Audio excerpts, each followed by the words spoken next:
თბილისი-ბათუმი თბილისის ავიარეისი ყოველდღიური გახდა. გადაწყვეტილება ავიაკომპანია აირზენამ ტურისტულ სეზონთან დაკავშირებით მიიღო. დღეიდან ავიაკომპანია ბაქო-ბათუმის მიმართულებით ავიარეისების შესრულებასაც იწყებს. ბაქოდან პირველი რეისი დღეს საღამოს ბათუმში 100-ზე მეტი ტურისტი ჩამოვა, რომლებიც აჭარაში ერთი კვირის განმავლობაში დარჩებიან. აზერბაიჯანელი ტურისტებისთვის სხვადასხვა ტიპის ექსკურსიებია დაგეგმილი.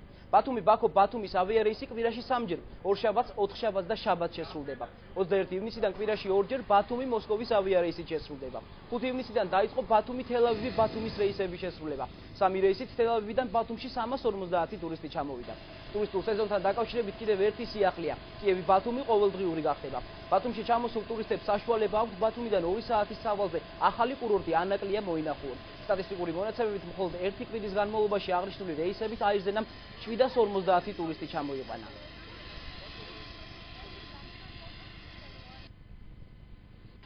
ავიაკომპანია აირზენას მენეჯმენტის გადაწყვეტილებით ზაფხულის სეზონთან დაკავშირებით ბევრი სიახლეები გვაქვს ბათუმთან მიმართებაში.